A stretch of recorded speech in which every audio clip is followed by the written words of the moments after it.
sa bawat isa po sa atin. Amen po? Sige po. Una pong tanong, are we, sabay-sabay nga po nating basahin, 1, 2, 3, go! Are we convinced that God, our Father, loves us? May kumpiyansa po ba tayo? Convinced po ba tayo? Naniniwala po ba tayo na iniibig po tayo ng ating Diyos na ating Ama? Amen.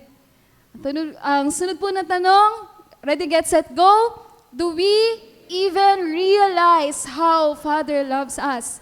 Kung naniniwala po tayo, kung may kumpiyansa po tayo na tunay nga na iniibig po tayo ng ating Diyos Ama, gaano po natin na-realize kung gaano po yun kalaki, kalawak, ang pag-ibig po niya para po sa atin. At susubukan po nating maunawaan yung how much sa pamamagitan po ng title. Ano po yung title? His Salvation. Kung gaano po kalawak, kalalim, kalaki ang pag-ibig ng Ama sa kanyang mga anak sa pamamagitan po ng kanyang plano, sa pamamagitan po ng kanyang kaligtasan. Hindi lamang po tayo iniligtas ng Diyos mula sa kamatayan. Hindi lamang po niya tayo pinatawad sa ating mga kasalanan. Basahin nga po natin. He also made us His children. Ginawa rin po niya tayong kanyang mga anak. Amen po ba? Ganun po niya tayo kamahal. Creation lang po tayo ng Diyos kung tutuusin. Nilikha lang po niya tayo. Pero gumawa po ng relasyon ang Diyos sa atin. Hindi po amo at alipin. Hindi lang po yun. Kundi ang pinakamahalaga po, tayo po ay kanyang mga anak. At yung mensahe po nung nakaraang linggo, pag sinabing anak po tayo ng Diyos, ano po tayo? Equal. Parehas po tayo ng ating Ama. Next po.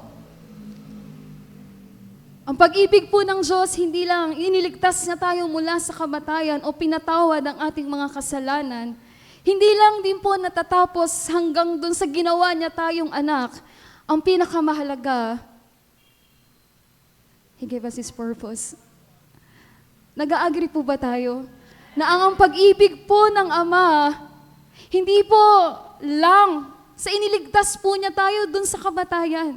Hindi lang po niya pinatawad yung ating kasalanan, ginawa po niya tayong anak at binigyan po niya tayo ng purpose, ng layunin. Nagtatapos po ba dyan?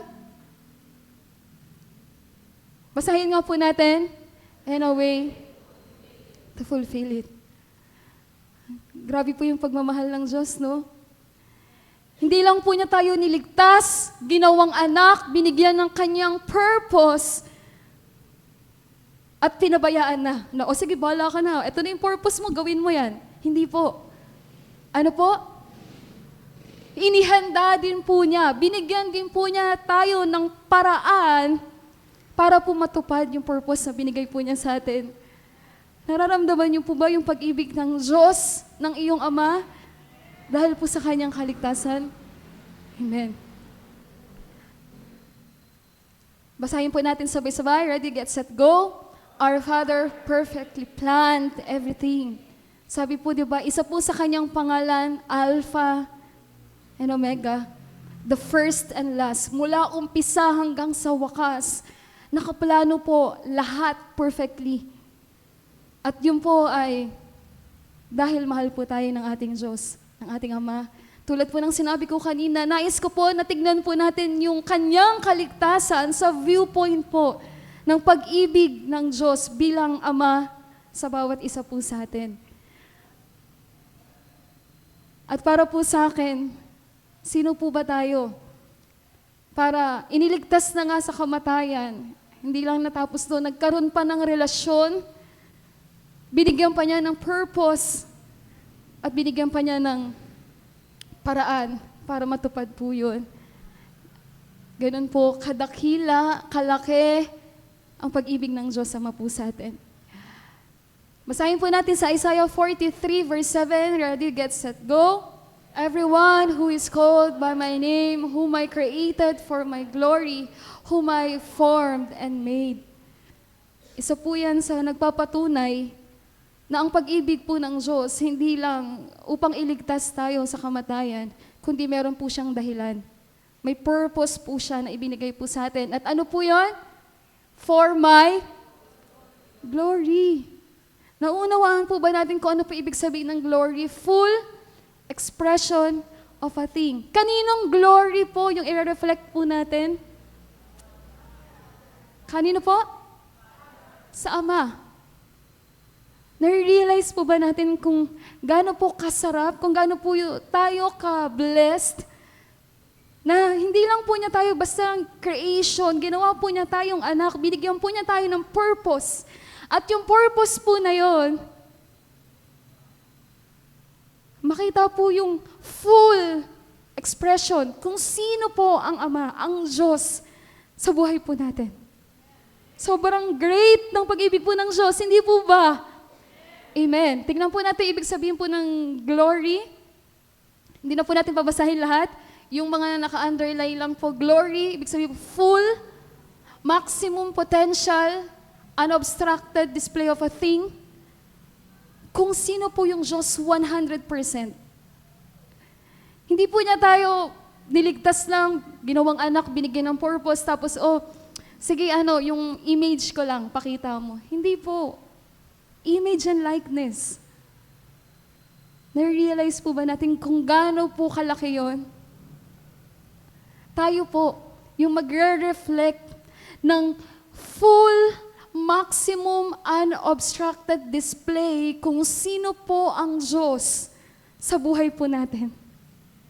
Yung image at likeness po ng Diyos, makikita po sa buhay natin.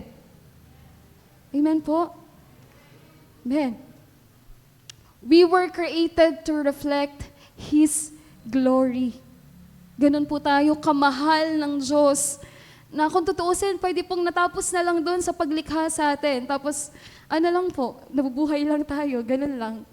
Pero hindi po. Binigyan niya tayo ng purpose, which is i-reflect kung sino po siya. Ano pong ibig sabihin po nun?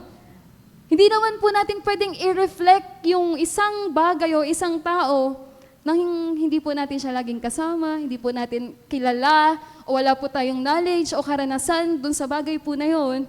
Ibig sabihin po niyan, mararanasan po natin kung sino po yung kabuuan ng Diyos. Nare-realize po ba natin kung gaano po tayo ka-blessed? Yung nakaraang mensahe po, pinakita po yung iba't ibang pangalan ng ating Ama. Ilan na po ba doon yung naranasan natin? Sobrang lawak. Hindi po natin kayang isipin kung sino po ang Diyos at kung ano po yung kaya niyang gawin. Pero yun po yung binigay po niyang purpose po sa atin. Nais niyang i-reflect yung glory sa pamamagitan po ng buhay natin sa ibang salita. Nais pong iparanas ng Diyos sa atin kung sino po siya fully.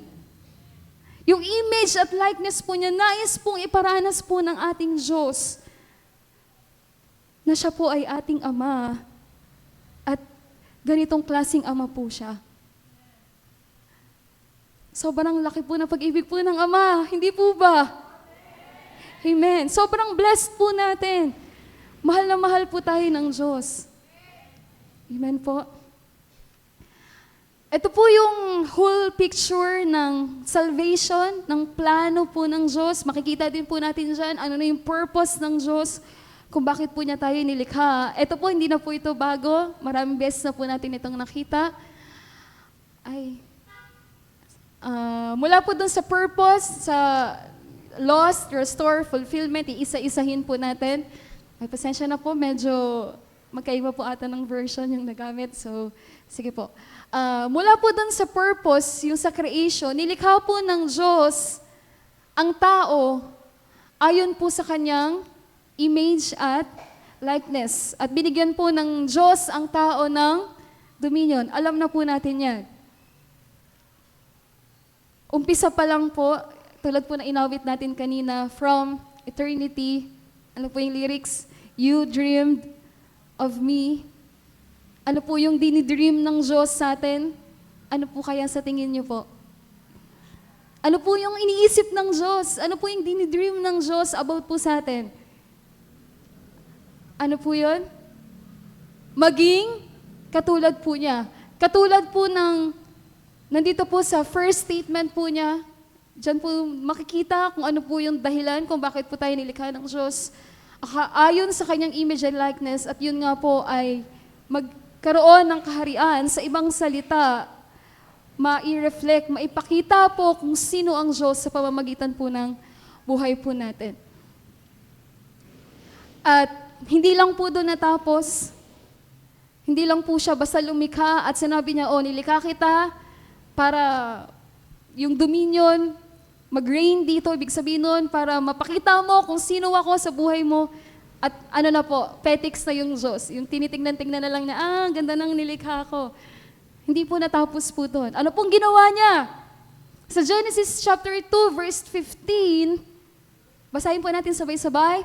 The Lord God took the man and put him in the Garden of Eden to work it and take care of it. Ano po ulit yung Eden?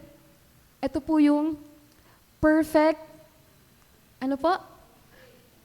Perfect condition, place, kung saan po makakapag-work, makakapag-become, magagawa natin yung purpose na binigay po sa atin ng Diyos. Sobrang dakila po, hindi po ba?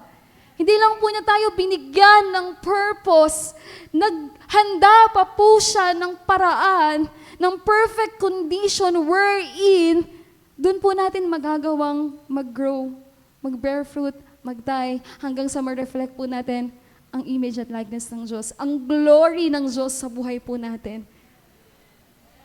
Palakpakan nga po natin ang Ama. Father, thank you. Perfect condition. Ibig sabihin, wala nang kailangang gawin yung tao. Manatili lang dun sa Eden. Kasi perfect condition na yon to work. Umpisa pa lang po yan. Sa creation pa lang po yan. Perfectly planned po ng Diyos lahat. Ng Ama po natin. Ganun po niya tayo iniibig. At sa Eden nga po, yung perfect condition, yun po yung inihanda ng Diyos para matupad po natin yung layunin niya. At ano po yung kailangan natin gawin doon? Ma-encounter. Katagpuin po natin ng Ama, doon po sa perfect condition na inihanda po niya, para magawa po natin yung to work. Pasensya na po nag-overlap. Ang nakalagay po dyan, become perfect, reflect yung glory ng Ama po natin. Kaso nga lang po, saan po gawa yung tao ulit? Human, humus plus man. Ano po ibig sabihin ng humus? Earth, dust, sin itself. Kasalanan po mismo tayo. So ano pong nangyari? Yung purpose po ng Diyos nawala dahil po sa kasalanan. Dahil ayon po sa Genesis chapter 3, verse 17, may inutos po ang Diyos sa tao na huwag kayong kakain mula dun sa puno na nakakaalam ng mabuti at masama. Kaso po, dahil humus, ano pong ginawa? Kinain pa din at namatay. Ano po yung tatlong death? Physical death, spiritual death, lost everything. Nawala po lahat sa tao, namatay po. Ang tao, physically, spiritually, yung separation po sa Diyos, at nawala po lahat. Ano po yung everything? Hindi lang po yung identity, kundi maging po yung purpose na ibinigay po sa atin ng Diyos. Nawala po yan. Pero natapos po ba dyan? Pumayag po ba ang Diyos na, sige, ano na lang, back to zero na lang ulit ako, gagawa na lang ulit ako, back to creation na lang. Yaw mo na sila. Or ibang creation na lang yung bibigyan ko ng purpose. Tumigil po ba doon yung Ama? Hindi po. Gumawa po siya ng paraan. Ganun po niya tayo iniibig. Ganun po siya ka-eager. Ganun po siya nagnanais na makita someday na through us, sa pamamagitan po natin, ma-reflect po yung glory po niya. Ano pong ginawa ng ating Ama? Dahil natigil po yung kanyang layunin dahil nga po sa kasalanan. Sino po yan? Jesus. binigay po niya yung kanyang nag-iisang anak na si Jesus bilang sapat na sacrificial object para po hindi lang mapatawad tayo sa kasalanan, mailigtas tayo sa kamatayan, kundi sapat po yun para i-redeem lahat ng nawala po sa atin. Nung mga nakaraang mensahe po, di ba, naririnig po natin yung tungkol sa identity po natin, kung sino po tayo. Hindi lamang po tungkol sa pagiging anak ng Diyos, kundi yung kaya po nating gawin. Meron po tayong kaparehas na kapangyarihan kung sino po ang ating Diyos, ang ating Ama. Kaso nga lang po nawala yun. Pero dahil sa pag-ibig ng Ama, ibinigay niya ang kanyang nag-iisang anak, a child is born, to us a son is given. Hindi po makapaghintay ang Diyos, hindi po siya papayag na maputol, tumigil yung purpose at hindi po maipakita ng kanyang mga anak ang kanyang glory. Kaya po sa pamamagitan ni Jesus, na-redeem po lahat. Ni-redeem po ng Diyos lahat. Lahat po. Para po magpatuloy ang kanyang layunin. Ayon po sa Romans chapter 5 verse 10, na-reconcile, na ibalik po tayo sa Diyos, sa ating Ama. Hindi po siya tumigil na manatili po tayong malayo sa Kanya. Ano po yung ikalawang ibig sabihin ng death? Separation sa Diyos. Hindi po pumayag ang Diyos, hindi po pumayag ang Ama na forever po tayong hiwalay sa Kanya. Dahil nilikha po niya tayo ayon sa Kanyang image at likeness. At may nais po siya na mangyari po sa atin. Ano po yung sinasabi sa Isaiah kanina? To reflect para po sa Kanyang glory. Nilikha po tayo para po sa Kanyang glory. Kaya hindi po tumigil ang Diyos at ibinigay po niya si Jesus to restore, to redeem, lahat po. To reset yung original plan, original purpose po ng Diyos. Ganun po ka-eager ang pagmamahal po ng ating Diyos Ama sa bawat isa po sa atin. Amen po. At mapalad po tayo doon. Dahil naririnig po natin ito, aware po tayo na simula pa man nung una, plinano na po ng Diyos lahat. At mapalad din po tayo na narinig po natin yon. At may paniniwala at pananampalataya po tayo sa Kanyang salvation. Tama po ba? Amen po ba? Amen. At hindi lamang po yung pag-reset ng original plan ng Diyos, kundi maging po yung identity po natin. Ibinalik po, walang labis, walang kulang, 100% kung ano ang image at likeness ng Diyos, ni-redeem po yan sa atin. May kakayanan po tayo. Na-practice po ba natin yung identity po natin? Di ba yung mga nakaraang linggo po yung message? Na-practice po ba natin? Restored na po, redeemed na po. Ganun po tayo kamahal ng Ama. Hindi lang niya tayo nilikha, niligtas, binigyan ng purpose. Gumawa po siya ng paraan para matupad yon. At hindi lang po doon, lahat po, bawat detalye inihanda ng Diyos, maging po yung tungkol sa identity. Hindi lang po yung nandun ka lang sa Eden, maramdaman mo lang yung pag-ibig ng Diyos, ma-encounter mo lang ng Diyos. Meron po tayong kapangyarihan. Binigyan din po niya tayo ng power. Amen. Yung identity po natin, parehas na meron po ang Diyos. At nawa po, mamuhay po tayo ayon po sa ating identity. Hindi na po bilang slave ni Satan, kundi anak ako ng Diyos. I am victor, conqueror, mananagumpay po tayo. Amen po? Amen. At next po, mula doon sa creation, paglikha ng Diyos, at sinabi nga po niya kung bakit po niya tayo nilikha, at naputol po yon dahil po sa kasalanan, subalit hindi po pumayag ang Diyos, hindi po siya tumigil, ganun po kalaki ang pag-ibig po niya, ganun po kabigat yung pag-ibig po ng Diyos, na hindi po niya matiis. At plano na po niya mula umpisa hanggang dulo, lahat po ng yan, babalik, i-reset ko yung original plan. Gustong makita ng Diyos sa atin yung glory po niya. na maipakita po natin sa lahat ng tao kung sino po yung ating Ama. At yung pinaka-last nga po, tungkol po sa fulfillment, wherein yun po yung dahilan kung bakit nga po tayo nilikha ay upang i-reflect yung glory niya. Sa ibang salita, ano po yun? Maging perfect. Ayon po sa Matthew chapter 6 verse 9 to 10, basahin nga po natin ng sabay-sabay. Ready, set, go. This then is how you should pray. Our Father in heaven, hallowed be your name. Your kingdom come, your will be done on earth as it is in heaven. Yung kingdom, kung ano po ang Diyos, paano siya namumuno, kung sino po siya, 100% mag-reign dito po sa mundo. Paano po yun? Ano po yung nasa Isaiah? Reflect His glory. Yung full expression, yung maximum na potential kung sino po ang Diyos, dapat po mapakita po natin siya. Let His will be done, reflect His glory. Ito po yung whole picture ng plano po ng Diyos, ng purpose po ng Diyos, ng Kanyang kaligtasan. At makikita po natin dyan, wala po ni isa na ambag po tayo. Wala ni isa na nanggaling po sa atin. Lahat po yan, mula umpisa hanggang dulo, it's Him. It's our Father. Siya po, mula umpisa hanggang sa wakas, perfectly planned ng Diyos.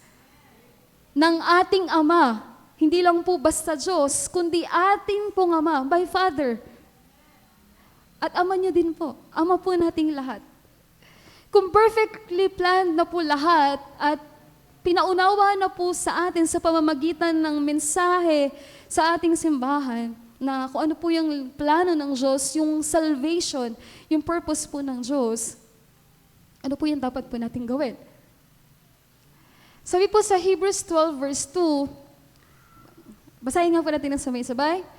Fixing our eyes on Jesus, the pioneer and perfecter of faith, for the joy set before Him, He endured the cross, scorning its shame, and sat down at the right hand of the throne. Balik lang po ako dun sa whole picture. Tulad po ng sinabi ko lahat po yan, yung Diyos. Yung Ama po, yung nagplano, ang gumawa. Hanggang po dun sa fulfillment.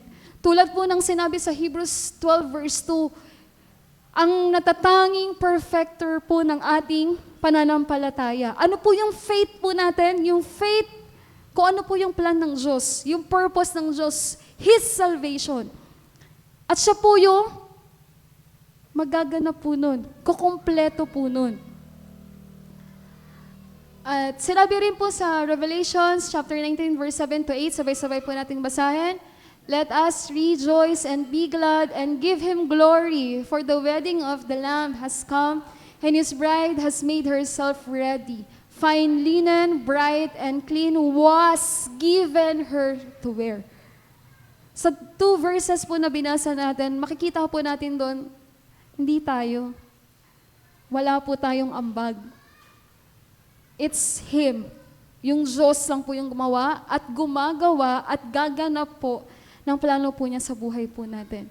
Tulad po ng sinabi dito sa Revelations, yung bride, di ba po, yung salvation, pinaliwanag po siya sa viewpoint po ng marriage. At kailangan pong maghanda ng bride. Tayo po yung bride, kailangan po nating maging ready sa pagdating po ng ating bridegroom. Pero po sinabi sa pahayag, even yung susuotin ng bride was given her. Binigay po sa kanya. Ano pong ibig sabihin nun? Galing po ba sa kanya? Hindi po. Wala po at all. Hindi siya yung gumawa para makapaghanda siya. Ibinigay po sa kanya. Nais ko pong sabihin, mula umpisa hanggang sa dulo, lahat po yan, perfectly planned po ng ating Ama. Ganun po niya tayo kamahal. At siya lang po yung tutulong po sa atin para po maganap po yung plano po niya para po sa buhay po natin. Pero wala po ba tayong gagawin? Kung siya naman pala lahat, edi petics na lang ako. Di na ako magsisimba. Di na ako mag-cell group, di na ako magdi-DT. Siya naman pala lahat, mahal naman pala ako ng Ama. Hindi po. Katulad po nung nangyari po dun sa Genesis chapter 2 verse 17, may hinanda ang Diyos, oo, perfect condition po yun. Pero ano po yung dapat? Nandun ka dapat sa Eden. What should we do then? Perfectly planned na, mula umpisa hanggang sa wakas. He is the Alpha and the Omega, perfecter ng ating kaligtasan. Yung fine linen was given sa bride. Sa Kanya po yun lahat. Pero tayo, ano po yung dapat po natin gawin? Be in the Eden. Yun lang po. Hinanda po ng Diyos lahat mula umpisa hanggang sa dulo. Prepare po niya even yung paraan para po ma-fulfill yung purpose po niya sa buhay natin. At ano lang po yung dapat natin gawin? Manatili lang sa Eden. Be in the Eden. Sa perfect condition na inihanda po ng Diyos. Wala pong ibang paraan. Basahin po natin, just be in the Eden. Mahal po tayo ng Diyos, hindi po magbabago yun. Mula umpisa, dinidream na po niya na ma-reflect po natin yung glory niya. At alam po niya, kilala po niya tayo kasi siya po yung lumikha sa atin eh. Alam po niyang sin itself po tayo. Kaya gumawa po siya ng paraan, which is yung Eden, provide po niya perfect condition. Yung nag-iisang tanging paraan para po lumago, maging perfect at ma-reflect po yung glory niya. Malayo pa rin po ba tayo dun sa pag-fulfill ng purpose po ng Diyos sa buhay po natin? Ano po yung solution? Ano po yung paraan? Be in the Eden. Struggling pa rin po ba tayo sa kasalanan? Ano pong paraan? Be in the Eden. Manatili lang po.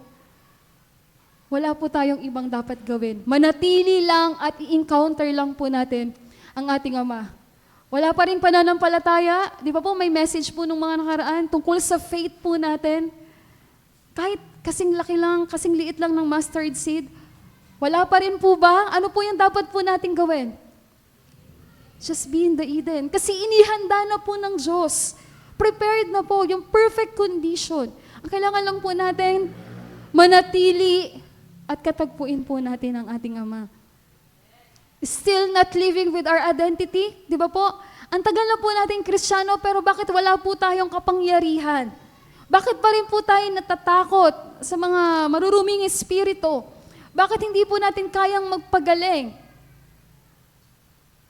Bakit hindi pa rin po tayo namumuhay ayon sa ating identity? Kahit narinig na po natin na may absolute authority, tayo, same power na meron ng Diyos, pero bakit walang nangyayari?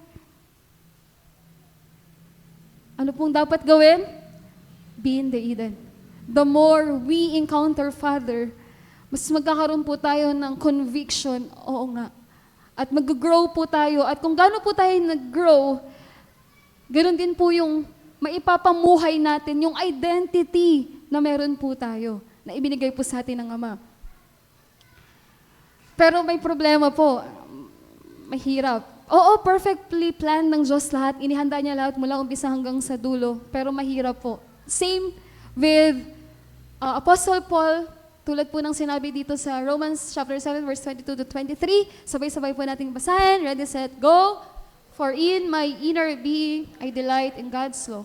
But I see another law at work in me, waging war against the law of my mind and making me a prisoner of the law, sin at work within me. Romans chapter 7, verse 22 to 23, what a wretched man I am, who will rescue me from this boy that is subject to death. Mahirap po. Naunawaan na po natin yung plano ng Diyos at alam po natin mula umpisa hanggang sa wakas, ang Diyos po lahat ang may gawa nun at patuloy natutupad po nun. Pero mahirap po para po sa atin. Pero hindi po dapat magtapos po dito. Ito po yung reality po natin eh. Gusto nating sumunod, gusto nating mamuhay ayon po sa purpose sa binigay po sa atin ng Ama, pero hindi po natin magawa. Bakit po? Yun po yung nature po natin. At tulad po ni Apostle Paul, so, what a wretched man am I. Ito po yung naging confession niya. Alam ko po, may mga ilan din po sa atin na, hindi ko po alam kung andito na po tayo, pero somehow, na na-realize po natin kung gaano po tayo kasama bilang anak po ng Diyos, na sin po tayo. Pero ano po yung pinagkaiba? Tulad po ng mensahe nung nakaraang linggo, may difference po yung dwell sa knowledge. Hindi po tayo magdadwell sa, hindi ko kaya. Ginugusto ko naman, pinipilit ko naman, pero hindi ko kayang gawin. Hindi rin tayo magdadwell sa masama akong tao. Hindi po. Acknowledge. I-acknowledge lang natin. At ano po yung next po nating dapat gawin? Just be in the Eden. With that heart, Father, eto ako. Eto lang ako. At ito ako ngayon. After po nun, manatili ka lang sa Eden kung nasaan ang Ama and just encounter Him. Yun lang po yung dapat po nating gawin. Ito po yung confession din po ni King David. Basahin po natin. Psalms 51 verse 12, "Restore to me the joy of your salvation and grant me a willing spirit to sustain me." Even po si King David, ano po siya, di ba? Kilala po natin. Sino po yung pinatay niya? Si Goliath. Bago pa lang po ng si King David na na-encounter niya ang Diyos, may ganong kalaking event na nangyari sa buhay niya. Napatay niya si Goliath, nakilala niya ang Diyos. Pero throughout his life, even after po nung big event na yon, maraming beses po siyang nagkamali. Gumawa ng kasalanan. Sumunod sa sinful desire. Ano pong ginawa ni David? Nang agaw po siya ng asawa. Maraming beses po siyang natakot. Maraming beses po siyang hindi nagtiwala sa Diyos. Pero ano po yung ginawa niya? Na-confess po niya to, "Restore to me the joy of your salvation." Ano pong ibig sabihin nun? Ano pong pinagkaiba natin kay King David? Si King David po, the moment na na-realize niya kung sino siya, hindi siya tumakbo palayo sa Diyos. Instead, lumapit po siya. Tumakbo po siya palapit with that heart. "I am a failure. I am a sin. And Father, restore to me the joy of your salvation. Grant me a willing spirit to sustain me." Yun po yung dapat po nating gawin. Every moment, the very moment po na maranasan po natin, ma-realize natin, makita natin kung sino po tayo, kahit pa si Satan, i-condemn tayo, ano po dapat? Don't dwell, acknowledge, and be in the Eden. Ano po yung subtitle natin? Father's Heart, yung pangalawa po, be in the Eden. Lakasan nga po natin, ulitin po natin, be in the Eden. At ito po yung pangako po ng Diyos, yung Ama po natin. Basahin nga po natin ng sabay-sabay. "But now, this is what the Lord says. He who created you, Jacob, He who formed you, Israel, do not fear, for I have redeemed you. I have summoned you by my name. You are mine. When you pass through the waters, I will be with you. And when you pass through the rivers, they will not sweep over you. When you walk through the fire, you will not be burned. The flames will not set you ablaze. For I am the Lord your God, the Holy One of Israel, your Savior. I give Egypt for your ransom, Cush and Seba in your stead. Since you are precious and honored in my sight, and because I love you, I will give people in exchange for you, nations in exchange for your life. Do not be afraid, for I am with you. I will bring your children from the east and gather you from the west. I will say to the north, give them up, and to the south, do not hold them back. Bring my sons from afar and my daughters from the ends of the earth. Everyone who is called by my name, whom I created for my glory, whom I formed and made." He's the Alpha and the Omega. Anuman pong mangyari, perfectly plan na po ng Diyos yan. Gagawa at gagawa po siya ng paraan para ibalik po tayo dun sa purpose niya. At ano lang po yung kailangan natin gawin? Manatili lang po tayo dun. Tumakbo lang po tayo palapit sa Diyos. Ano man po yung ginagawa po natin ngayon, o sumasang-ayon man po tayo sa sinful desire po natin, Marami man po tayong pagkukulang. Ano pong sinasabi sa Isaiah 43 verse 18? Forget the former things, do not dwell on the past. Na-realize na po natin, nakita na po natin kung gaano kalaki, kung gaano tayo kamahal ng Diyos. Hindi lang po niya tayo basta iniligtas, ginawa po niya tayong kanyang anak, binigyan ng kanyang purpose, at binigyan ng paraan para matupad po yun. Ganon po kayo kamahal-mahal. Amen po. Naniniwala po ba tayo? Amen. Basahin po natin ito. Ready, set, go. 2 Corinthians chapter 12, verse 9. But he said to me, my grace is sufficient for you, for my power is made perfect in weakness. Therefore, I will boast all the more gladly about my weaknesses, so that Christ's power may rest in me. Patuloy pong sinasabi ng ating Ama, ano man yan, wala na. Start to end, planado ko na yan, wala ka nang magagawa. Sinasabi mo, makasalanan ka, malayo ka pa, paulit-ulit kang nabibigo, sufficient, enough. Sufficient po yung grace po ng Diyos sa atin. Para saan? Para lang mapatawad yung kasalanan natin? Para lang maging peaceful yung heart natin? Hindi po. Yung grace niya, sufficient yan mula umpisa hanggang dulo para ma-fulfill po yung plan ng Diyos. Para ma-reflect po yung glory ng Diyos sa buhay po natin. Enough po yan. Sa isang takbuhin, di ba po, inahalin tulad yung purpose po natin yung salvation sa pagtakbo. Kahit ilang beses kang madapa, sufficient yung habag ng Diyos, yung pag-ibig po ng Ama hanggang dulo. Sapat po yun. Sabi po sa kanta kanina, yung habag ng Diyos, kung dagat yun, ano po tayo? Lulutang lang tayo, lulubog tayo. Ganun po kalawak yung pag-ibig po ng Diyos. At ganun din po kasapat yung pag-ibig ng Diyos. Nag-aalala po ba tayo? Nabibigatan po ba tayo na hirap naman ang purpose ng Diyos? Parang imposibleng i-reflect yung glory niya. Yes, imposible kung tayo po yung gagawa. Pero tulad po ng narinig po natin ngayong umaga, from the start to end, He perfectly planned everything and prepared everything. At kaya naman po, tulad ng second subtitle, Be in the Eden, sabi po sa Isaiah 55 verse 6, seek the Lord while He may be found, call on Him while He is near.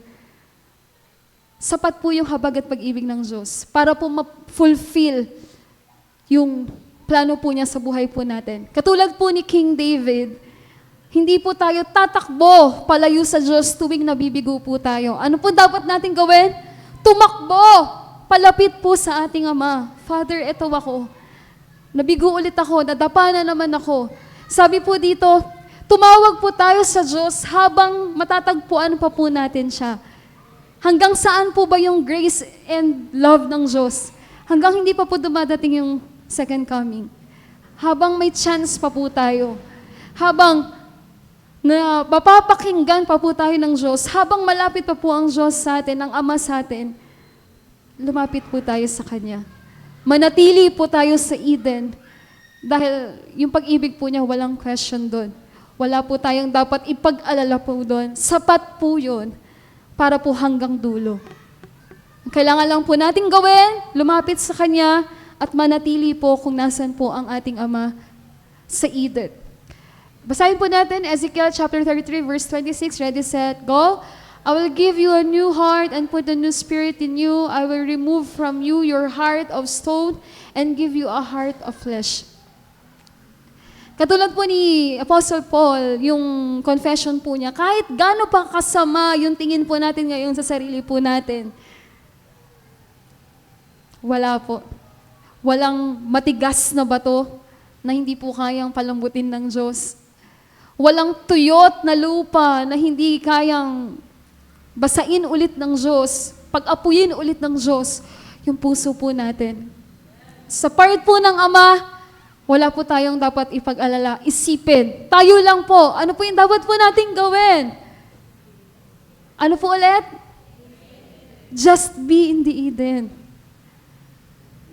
encounter po natin ang Ama. Lumapit po tayo sa Ama. Basahin nga po natin. Ready, set, go. In whatever state of your life you may be in right now, access, encounter, Father. Yun lang po yung dapat po natin gawin. Kasi mula umpisa hanggang dulo, inihanda na po ng Diyos ang lahat. Ganun po niya tayo kamahal, nasa atin na lang po. Mananatili po ba tayo dun sa Eden kung nasa ng Ama? Nais po ba ninyo? Amen. Hayaan po natin, i-allow po natin ang Diyos dahil pinangako po niya yun eh. Mula creation, inihanda na po niya yung perfect condition na kailangan po natin para ma-reflect po yung glory niya, which is the Eden. Kaya, manatili po tayo doon. Wag po tayong aalis in whatever state of your life you may be in. Nasaan ka man ngayon, ano man po yung kalalagayan po natin, manatili lang po tayo. Yun lang po yung dapat natin gawin. Wala tayong pananampalataya. Ama, nag-aalala na naman ako. Be in the Eden. Ganun po. Amen po ba? Yun lang po yung mensahe po ngayong umaga. Muli po, access. Encounter, Father. Just be in the Eden.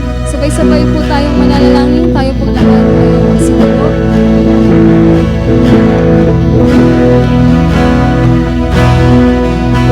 Una po, sisigaw po tayo ng 3 beses na hallelujah at pasalamatan po natin ang ating Diyos, ang ating Ama, dahil po sa kanyang pag-ibig mula umpisa hanggang sa dulo, inihanda po niya ang lahat para sa atin.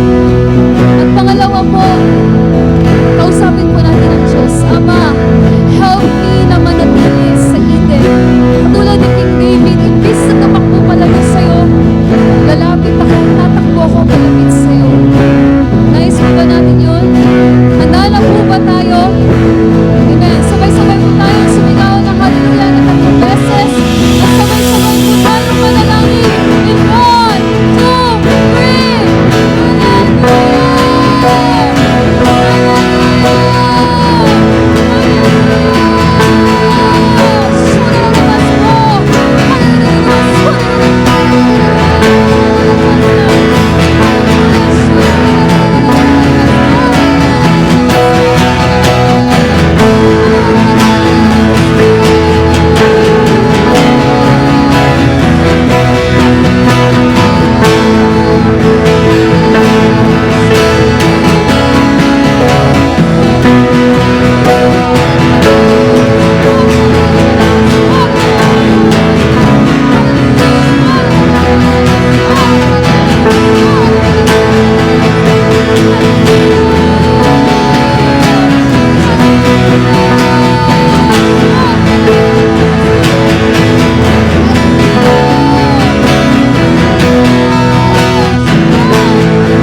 Magandang umaga po.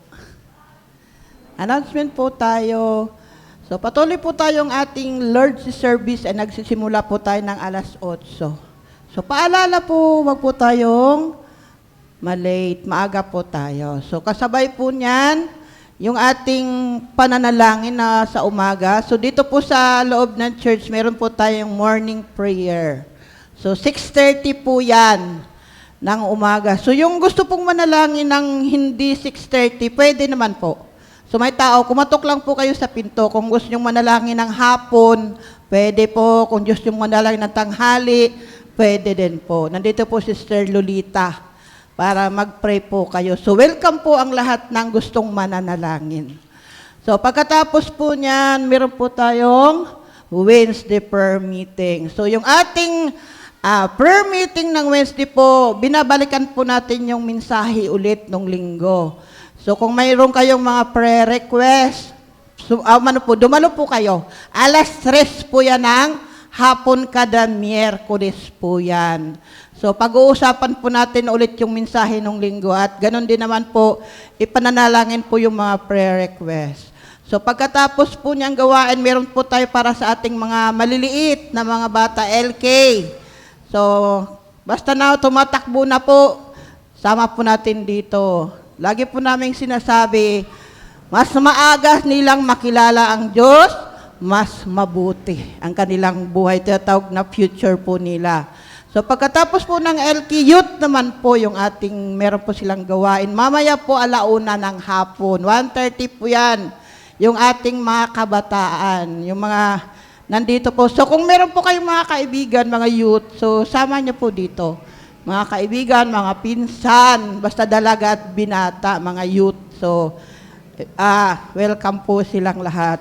So, pagkatapos po, meron po tayong, yung darating na Friday. So, alam nyo na. So, meron po tayong Egypt, Encountering with God muli. So, ngayon po darating na Biyernes, nagsisimula po tayo ng 7:30. So, alam na po ninyo. So, pagkatapos po niyan, meron po tayong mga cell group. Yung cell group ko po sa bahay po ni Sister Marie.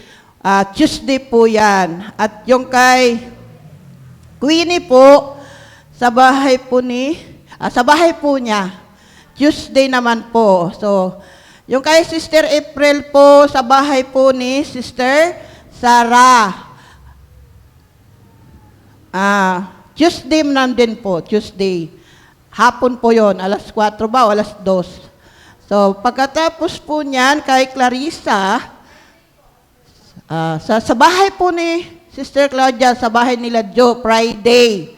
So, yun po yung ating mga cell group. Kung meron pa pong hindi napasama sa cell group, so lapit lang po kayo sa amin para po mapasama kayo. O kung may mga prayer request na prayer, may mga may sakit, ang cell group po ay pwedeng pumunta para ipag-pray yung may sakit. So, yun lang po. Sige po.